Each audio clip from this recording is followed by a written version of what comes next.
Township Board of Trustees regular meeting. It is Tuesday, July 12th, 2022 at approximately 5:30 p.m. Mr. Burning, can we please have a roll call? Mr. Burning. Present. Mr. Honolo. Present. Ms. Davis. Present. Every trustees present.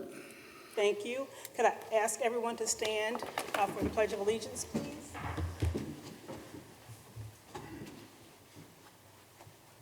Pledge allegiance to the flag of the United States of America and to the republic for which it stands, one nation, under God, indivisible, with liberty and justice for all. Thank you. Next on our agenda is the 2023 tax budget public hearing. We have a public hearing regarding the 2023 tax budget. Mr. Gilbert, would you please give us your presentation? Thank you, Ms. Davis. As the board is aware, as we do every July, in accordance with the Ohio Revised Code, we have to adopt the annual tax budget, which is comprised of the history of the receipts and expenditures for the years 2020, 2021, and actually the first 6 months expenditures of the current year, so 22, and the projected expenditures and receipts for the latter half of this year. Then also is the projected expenditures and receipts for 23. Again, as the board is aware, in our tax budget, we're very conservative in terms of our projections. So the reason being is, and we talk about this a lot, is unlike the federal government where we can't deficit spend, we have to make sure that we're living within our means so that our expenditures can never exceed our revenues. In looking, or available revenue anyway, not necessarily current year revenue. In looking at our tax budget, what we typically do is we conservatively project what our receipts will be, and then we overestimate what our expenditures will be so that we're never caught in a situation where we are appropriating more money than we have available revenue for. So that's what we've done this year again. So while it's called a budget per se, it really isn't our budget. It's a planning document, the way we use it in our budget cycle to allow us to estimate what we will be able to spend in the preceding year. And what the process is and why it's prescribed in the revised code is once it's adopted this month, it will then go to the county auditor's office, which the Budget Commission will then certify our revenues, and we will then have to request tax and rates be approved by resolution, at which point then the county will issue our certificate of resources, which will allow us to then model our appropriations after that, our temporary appropriations in January, and then our permanent appropriations in March. So it's just part of the normal budget cycle. However, it's called a tax budget, but it isn't really our budget that we use. Again, it's more just a guiding document and an instrument that we use to project revenues and expenditures based on trend data as well as expected information from this year as well as for 23. So I know that the board has been involved in this for many years, and you're aware of how we do our tax budget, but that's essentially the process. So unless there's any questions of the board, that concludes my presentation, but again, it's just a planning document. Do you need a motion approving it? No, you have a resolution later in the agenda that'll approve it, so unless there are any questions of the public. Any questions? No question. None for me. Thank you, Mr. Gilbert. Next, we have minutes for approval from the regular session on, yes. I apologize to interrupt you, but I think during the public meeting, we should ask if there's any questions, and then we would need to close the public hearing. And Perfect. In light of Mr. Gilbert's presentation on our 2023 tax budget, is there anyone in attendance this evening that would like to ask questions or comments about his presentation on the 2023 tax budget? Thank you. There are none. Do I need a motion to close the just a roll call vote to close Okay. the public. We need a motion, then a roll call. Yeah. Motion. So moved. Seconded. Need a roll call, Mr. Burning? Aye. Mr. Honalaw? Aye. Ms. Davis? Aye. Public hearing is closed. Perfect. Thank you, Mr. Gilbert. Okay, so next we have minutes for approval from the regular session on June 14th, 2022, and minutes from our regular work session on June 28th, 2022. Do we have a motion to approve the minutes as written? So moved. Seconded. All those in favor? Aye. Motion carries. Mr. Burning, may we please have the financial report? Yes, Ms. Davis. For the month ending June 30th, 2022, the township expenditures were $1,758,431.67, and receipts were $269,007.66.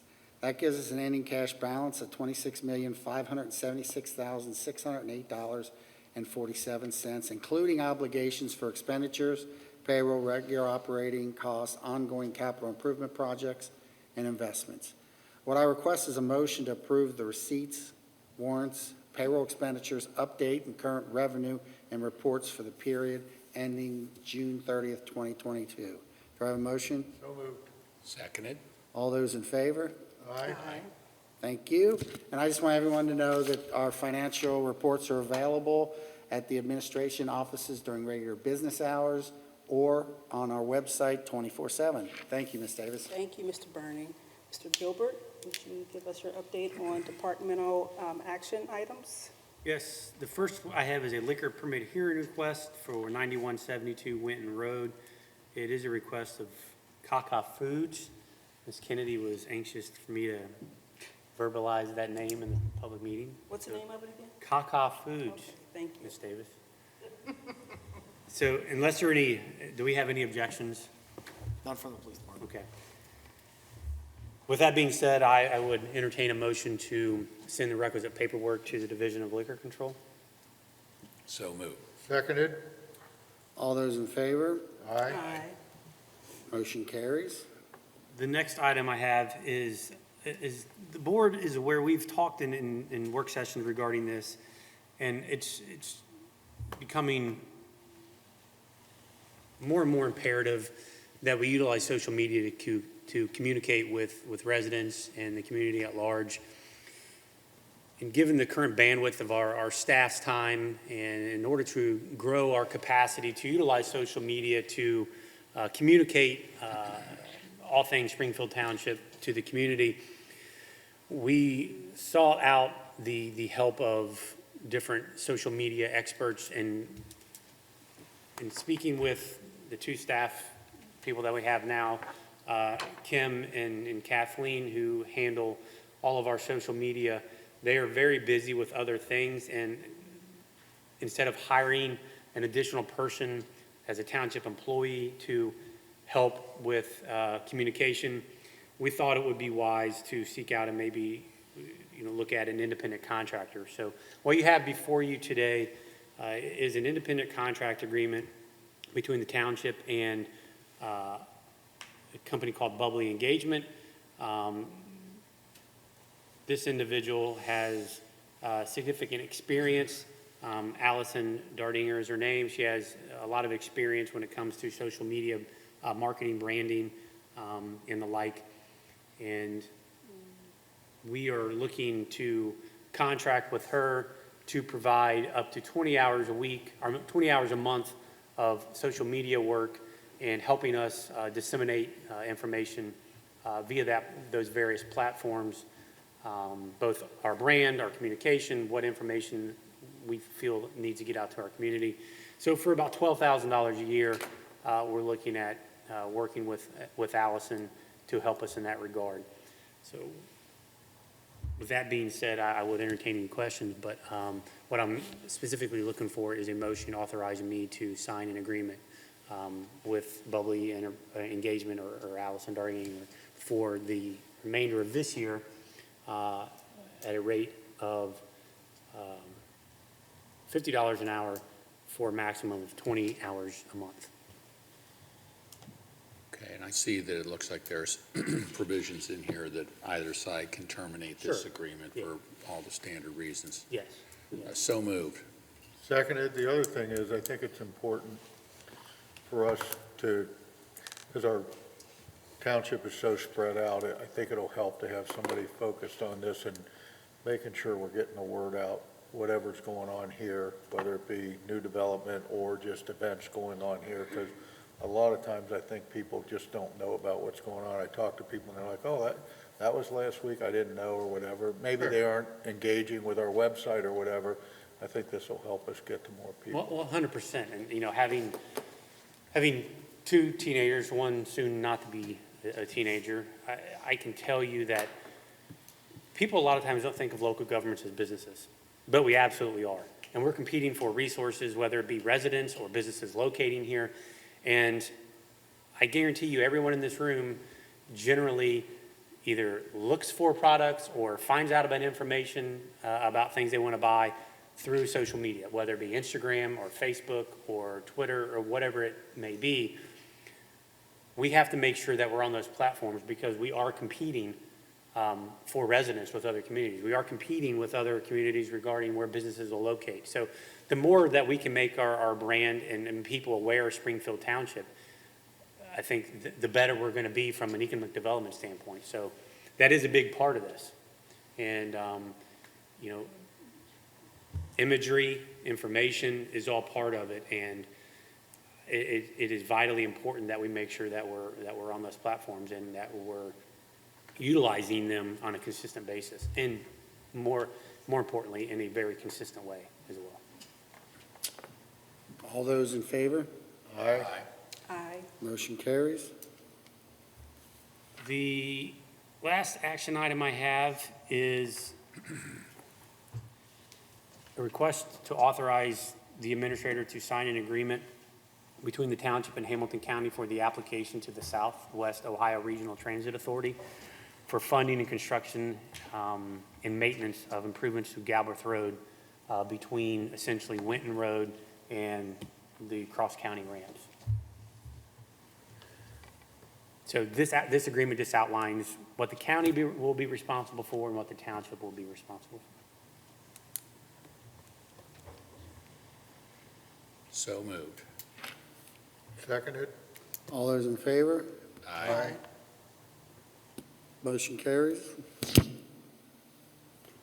Looking at the personnel update, we had the resignation of Christian Miller as a part-time EMT firefighter, the resignation of Jeremy Burns as a full-time medic firefighter, the rehiring of Anthony Ligori as a part-time EMT firefighter, and that essentially means he went from part-time to now he's in one of our 1820 positions.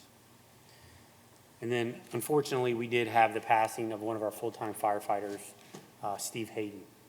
So that was an untimely death, and our department, as well as Colerane's department, because he did work part-time for Coleraine. So we do miss Steve dearly, and it was not an on-duty death. However, nonetheless, it is a loss, and the department is, again, missing Steve at this point in time. No activity in the police department right now. We did have a new hire in the Public Works Department, Neil Rutherford, as a part-time 1820 laborer. And that concludes the personnel update, and now I'll turn it over to Kim for community events and programs. Thank you. On Friday, July the 29th, we have a concert, a smaller concert on the back deck of the Arts Center that we're calling Pups in the Park, where we'll have different vendors selling and promoting items for dogs, and the band for that is the Cliff Tones, which is a reggae band. And then starting August the 26th, we'll begin our movie night series. So we'll have one August the 26th here, and then another one on September the 9th, and that will be at Clifford George Park. At where? Clifford George Park. Thanks, Kim. The board has copies of the departmental activity reports, so unless there are any questions of those, that concludes my report. No questions. Thank you, Mr. Gilbert. There are 7 resolutions before the board, for tonight for consideration. First resolution for consideration is resolution number 54-2022, adopting the 2023 tax budget. Do I have a motion? So move. Seconded? Mr. Burning. Aye. Mr. Honalaw. Aye. Ms. Davis. Aye. Resolution carries. Next is resolution number 55-2022, authorizing private sale of unneeded and unfit for use property in the police department. Do we have a motion? So moved. Seconded. Mr. Burning. Aye. Mr. Honalaw. Aye. Ms. Davis. Aye. Resolution carries. Next is resolution number 56-2022, a resolution authorizing Michael Gould, Director of Infrastructure and Development, to execute and file an application on behalf of Springfield Township with the Ohio Department of Natural Resources for possible funding assistance. Do we have a motion? So moved.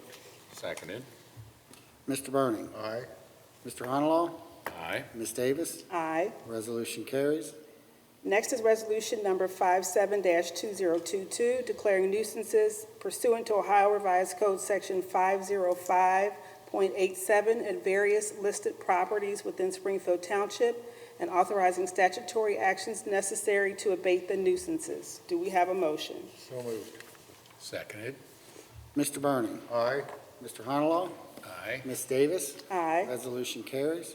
Next is resolution number 58-2022, establishing assessment for abatement of nuisance and certifying same to the Hamilton County Auditor. Do we have a motion? So moved. Seconded. Mr. Burning. Aye. Mr. Honalaw. Aye. Ms. Davis. Aye. Resolution carries. Do we, The next two resolutions, and yeah, Laura, if you want to jump in here, as to why we're doing these two resolutions versus how we would do previous process. So we're going to, we have our dangerous property condition hearings, the way we have them. We always did them with more due process than the statute allowed, just because we thought that was important. But the way the statute has changed in the last year or so, I think it's time for us to comply with the statute, which is, I still think it has a little less due process, but it has some nuances that I think we want to make sure that we capture. So we're going to start complying with that completely, and that sounds bad, but we used to always give people a hearing. We would go, Regardless of whether they asked for it or not, we would schedule the we would hearing. go above and beyond what the Right. code would require. Now we're going to follow the strict letter of the code. Yes, so the way it's set up now is, and matter of fact, at the work session, the board set a hearing date for this, the Second Avenue property already. We're going to vacate that August 9th hearing because the statute doesn't have us do that. So what the process is we're going to do our initial resolution, which declares it to be a dangerous property condition based on the evaluation of a fire chief or the Board of Health or the building department, depending on which entity is involved. So we will make the initial declaration in a resolution. At that point, the owner and the lien holders get the notice that we made that determination. They then get an opportunity in the next 20 days to ask for a hearing. So if they ask for a hearing, then we will set an official hearing. If they don't ask for a hearing, then what we'll do is the board will reconvene at its next meeting, consider the matter, and then still evaluate whether there's sufficient, whether there's been any changes or whether there's some reason for you to determine that it is not a dangerous property condition at that time, at which point you'll change your resolution and you'll likely not declare it. More likely than not, it won't be fixed in that time and you'll just move forward. So we've always done 2 resolutions and a hearing. Now it's going to be 2 resolutions that are slightly modified and maybe or maybe not a hearing where the owner participates. So we were always doing it in an abundance of caution, just scheduling the hearing, and if the person came, they came. That's not what the statute requires, and the timing is a little different, so we want to make sure that there's no concern that anyone doesn't get, the due process they deserve. I still think we're above and beyond what they needed, but. We already gave them a hearing, didn't we? Well, on Second Avenue, we did have this before us, there was a hearing before Right. us. And we gave the person additional time. That they didn't follow. They didn't follow. Right. So, but So we've already given them a hearing, basically. they have had a hearing on that property. That was last, That was Last fall, year. yeah. Last fall. I think it was April. I think it was April 13th. Over a year ago. over a year. Yeah, We gave them so- 30 days to comply at that point, or There's a so. little more, there's like 60 days, but since there's been so much passage of time, I thought it made sense to start over on that property, because there was, initially, if you recall, we required them to put a fence around that property, they did Which put the they fence did. around. They did make, overtures that they were going to try to fix that property. Yeah, they had a contractor here that was gonna do work, and now it's over a year later, and And they indicated they hired a structure, our Yes. concern was we felt it couldn't even be rehabbed at all. They indicated that they had a structural engineer who said, yeah, it could be. So we were asking them to get that report, we were asking them to comply with the building department. And like I said, there were some starts. It seemed like they might be doing something, but it never came to fruition. So at this point, the property is worse than it was previously. So, but you're right, Mr. Brady, we did have a hearing, and the property owner was here on that. Which we'll revisit again. Yes. So, but before our view as a board and the township has always been that if we're going to just demolish someone's property, we're going to make very certain that it needs to be demolished. And that's. and give them every opportunity to Absolutely. stop that. And, and the statute, and we gave hearings before the statute even required it, just because that was our feeling, is that you're taking away someone's property right, and you're not going to do that unless you're abundantly sure there's no way to fix it. But on the flip side, you can't let Absolutely. dangerous property sit there, because it can certainly harm the residents, especially kids. They don't become less dangerous over They do time. not become less dangerous, and they become more attractive to children the more abandoned they are. So, so it's time to move forward with this one, but that's the difference in the resolutions that the board sees. We did have, the fire chief did go back in the last month and look at it. You have that in your materials, so it is not better. We're just not going to schedule the hearings unless the property owner requests. And they will get a notice that's mailed out, certified mail tomorrow to them and the lien holders, advising them of their right to request a hearing. What if the notice comes back unclaimed, what do we do then, or? The statute requires you to send it out. We also are going to post it on the property. The statute doesn't require that, but again, we're trying to make sure we get the information to people. So on this one, no one's living there, so we have an address that's. I hope not. So there's an address that's different than, But we also send it to all lien holders of record, so it isn't Right. just going to one place. yeah. And it is posted, so oftentimes that gets people's attention too. And then we'll take action at our August meeting. Well, you're going to do the resolution here, but, and it depends on whether they ask a hearing, Yeah. what happens next. So Right. there will be action taken at the next meeting unless we agree on a different hearing. Right. Do we have a motion? Well, She has it I ready. haven't You read haven't read the it yet. I haven't resolution read the Oh, resolution. I thought you read it. Just moving forward, sorry.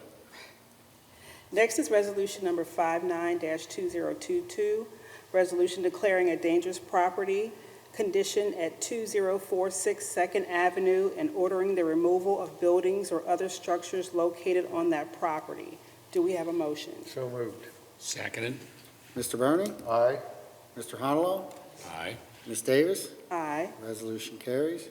Next is resolution number 60-2022, resolution declaring a dangerous property condition at 1402 Amesbury Drive and ordering the removal, repair, and securance of buildings or other structures located on that property. Do we have a motion? Before we do a motion on that, I just want to advise you, because this happened before you came.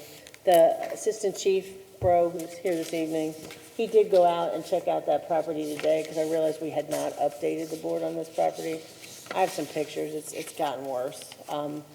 If the board recalls, this property has been a subject to actually a case in housing court that's been going on for several years as well. I see that was in court March 15th. And we're still in court for that. We've actually entered into a sort of an agreement in the case. The owner has indicated he will not contest the removal of the pool and the deck and securing the windows and doors to this house. He's indicated he will move out in the next 30 days. So we'll see. This one, This isn't a removal of the structure itself. this is not, the structure is not structurally defective, however, it is insecure. There's no water to it right now, water's been shut off, the gentleman's still living in there. It is absolutely, the health department has condemned this property because of the condition inside. Raccoons are living in there, other varmint are living in there, and as I said, there's an individual living in there without water. So it is a problem. And what we are doing is the deck is defective. We're going to remove the deck. And the pool has collapsed in on itself, and there's debris in it, and we're going to remove that. And then the intention is to secure the windows and the doors board them up until such time as something else can be done. So, This one wasn't before us, though. we did not do a dangerous We had a property. different pool case We did. We've had several That pool was- cases. This is different. going This- back 6, Yeah. 9 months. Up until now, this has been a property maintenance case before Hamilton County Housing Court. Yeah, and we were hoping we could resolve that there, but it's not. It looked different, yeah. Yeah, and it is getting steadily worse. It looks- Mike Gould Pool's terrible. it's, yeah. And the deck is it's gonna fall down on somebody at some point. And part of our concern was with the person living there, demolishing the deck while someone's living there is, especially if the person is not really aware of what's going on, could be dangerous to that individual. So this one's been a little more difficult, and everybody's been very diligent on pursuing it, but it's, as I said, this one's been a problem. So at this point, the individual who lives in this house has gotten an attorney. We've kind of worked some things out with the attorney, but I'm not sure how that's going to go, but So do we know if the person who's residing there is the actual owner of the property? he is, yes. Yes, he is. He owns the property. So it's a sad situation. And he's not left despite the condemnation order. I mean, the public health has been after him to move out, and that's not happened either. So we're hoping that will happen in the next 30 days, but we don't know. But regardless, what we conveyed to him and his attorney is that the township can wait no longer on the deck and the pool. It presents a problem to the neighbors, so. And I want to thank Assistant Chief Bro for going out there today just to make sure we had an update. But it's gotten worse. So moved. Did we read it? She did read it. I read it. Seconded. Mr. Burning. Aye. Mr. Honolo? Aye. Ms. Davis? Aye. Resolution carries. And I think you should just, I don't know whether at the work session you officially adopted the August 9th hearing date, but I think you should probably do a motion to vacate that date. Okay. Do we have a motion to vacate the August 9th public hearing? So moved. Seconded. All those in favor? Aye. Thank you. Thank you. Thank you, Ms. Abrams. Is there any old business before the board this I do evening? not have any. I do not have any. Is there any new business before the board? Not today. We come to our citizen participation part of our agenda. If there's anyone who is in attendance today who would like to speak and address the board, please step to the podium and state your name and address.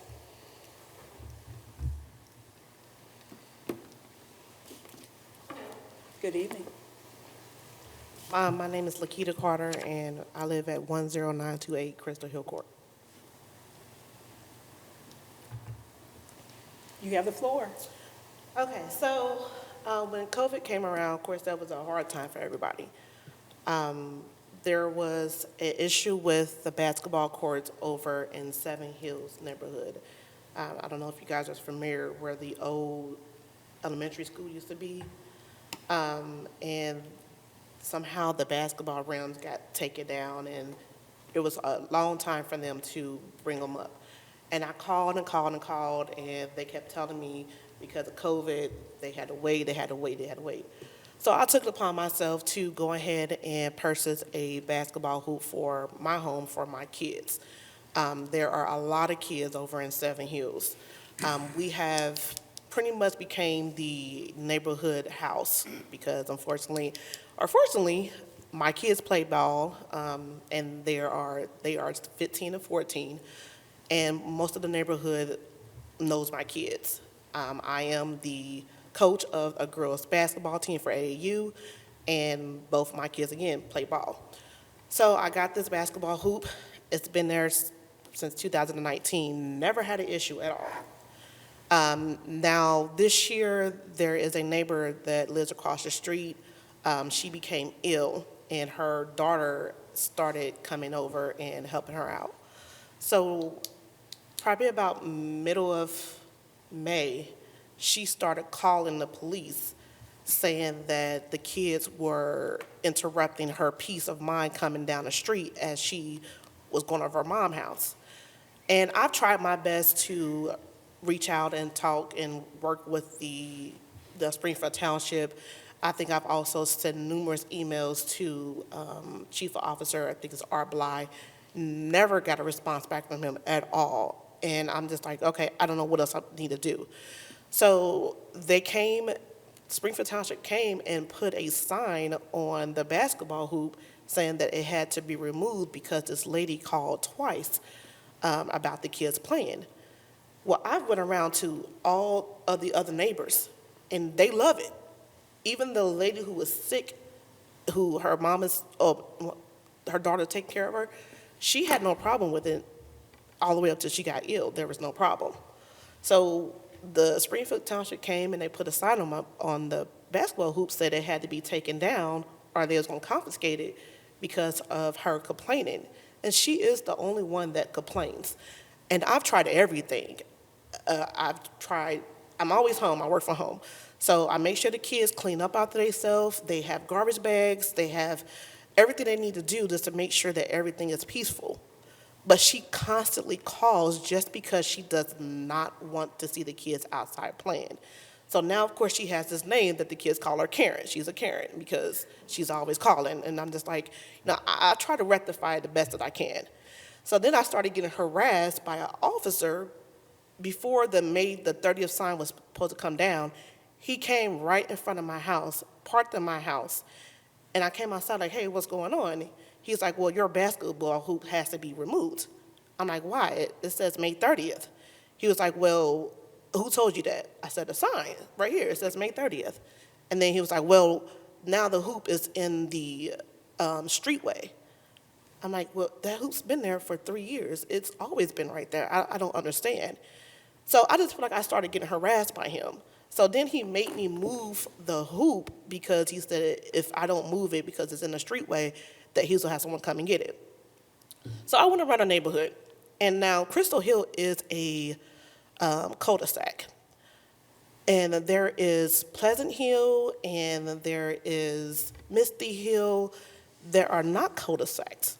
And there are several other hoops that are out there that are literally in the streetway. And I know they get more traffic than we do because we're in a cul-de-sac. And I asked them about it, like, hey, why you guys are not bothering saying something to them? If you're going to say something to me, say something to everybody. He said, well, we're not going to do that if we don't get phone calls. And I'm like, well, that's not fair because it's only one person that's calling that's causing this issue in our neighborhood. I mean, on our street. No one else has an issue about it at all. And I just really think that it's unfair that I'm trying to make sure that these kids have somewhere to play because, again, when they finally did put up the basketball hoop over by the school, there was some fights. A couple of the kids got threatened, told by other older guys that they had to move off the court because they wanted to play a game of basketball and told them if they didn't move, they were going to shoot or kill them. And then there was a killing there.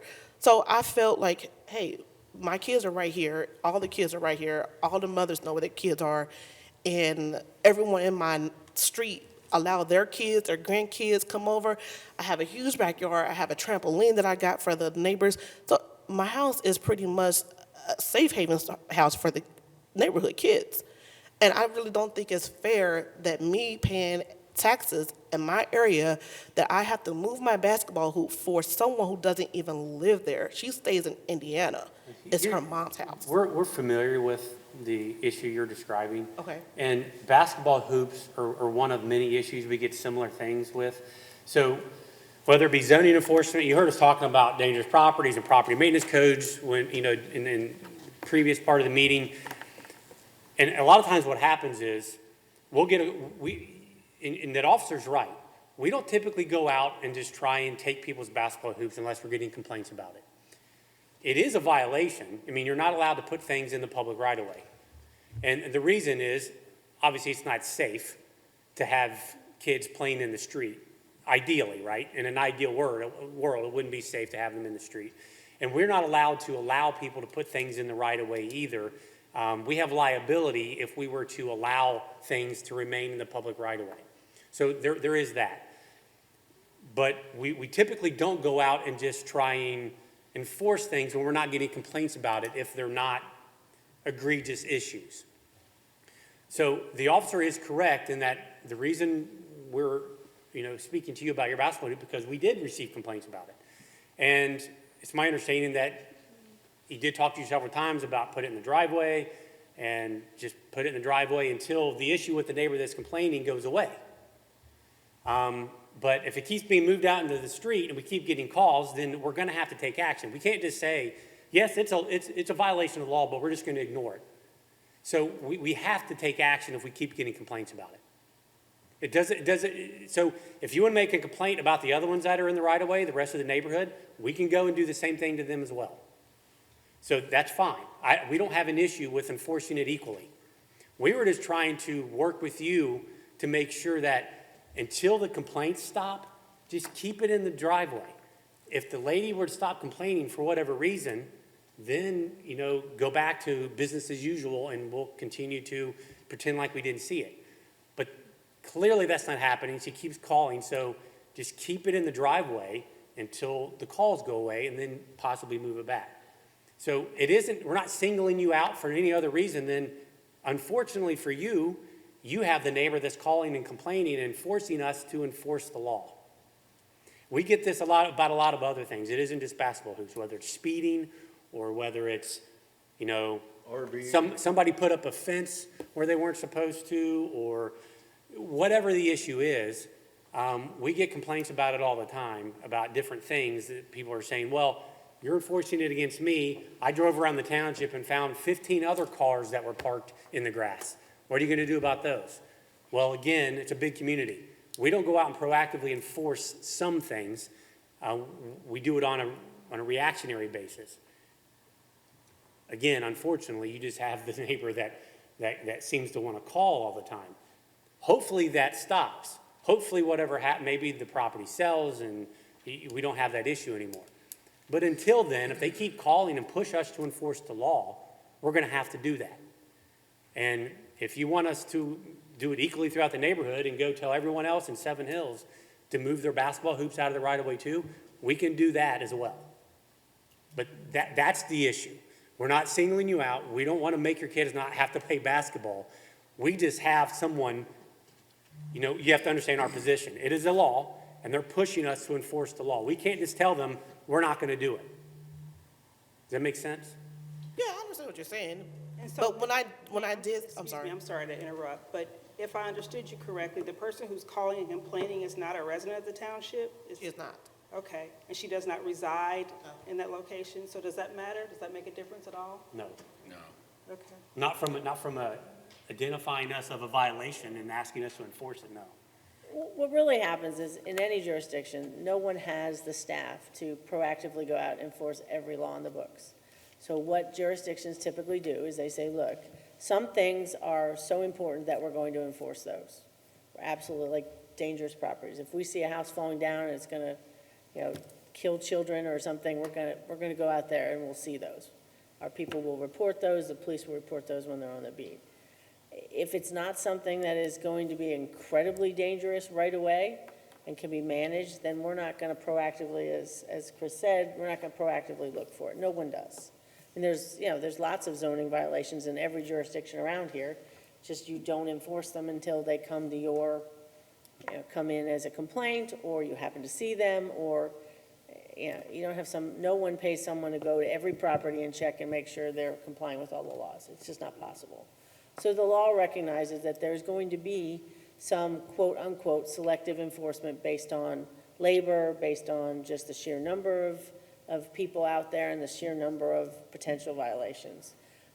I've been doing this with this township since 1993. Basketball hoops have been a problem since then, and we've tried to deal with it a bunch of ways. And just really what the board has said is like, look, if we're not having any issues with, sometimes we've had issues where kids are blocking the cars, right? We'll get calls from motorists who don't live They in the won't move out of township. the street. They won't move out of the street, so we'll have to go enforce that one, because we're like, you gotta get out of the street. And then sometimes we'll have it based on noise, which is kind of what you have, where some neighbor can't stand the sound of the dribbling and the kids playing, and we're like, okay, well, they can't be there, and we'll have to enforce it at that point. So it doesn't feel good, I understand that, but that's what Chris says. If you want to make a complaint as to the other ones, and you tell us where they are, we'll have the same obligation with regard to those. It's kind of like potholes, right? You don't have an obligation to fix a pothole until you're told of it. Once you're told of it, you got to go fix the pothole, because we're not required as a jurisdiction to drive around and look for potholes. Same thing, not required to drive around and look for basketball hoops up and see if they're in violation. But once we know there is one and it's a problem, then we have to have people get rid of it. Yeah, I did make that complaint and said that to the officer that did come out. And he said, I know exactly what you're talking about. I drive past that hoop every day, but I don't get complaints, so I'm not going to enforce it. Well, I told you about it. Well, that's just like not the you just same told as- you, that's the same If thing. you want I to would make a think. complaint about it, that's different than telling him about it. So, if you officially want to make a complaint about it, then they'll have to take an action on it. Okay. And you certainly can do that. But again, our hope, which is why, we haven't taken the hoop thus far, is our hope is that this issue with the neighbor across the street somehow gets resolved, however that happens. The property gets sold, this person stops coming over there, whatever the issue is. And then, again, you can go back to doing what you were doing before and no one's complaining, right? So my advice would be maybe see if that happens. But if you want us to go around and remove every hoop from every right-of-way in Seven Hills, we'll do that. Okay. Appreciate it. All right? Thank you for coming in. Thank you for coming. Is there anyone else who would like to address the board tonight? Seeing that there are no one else. Is there any other business before the board? None for me. Not for me. I would like to entertain a motion to adjourn. So moved. Seconded? All those in favor? Aye. Motion carries. Thank you. Thank you all for coming. Meeting is now Thank you. adjourned. Thank you all for coming.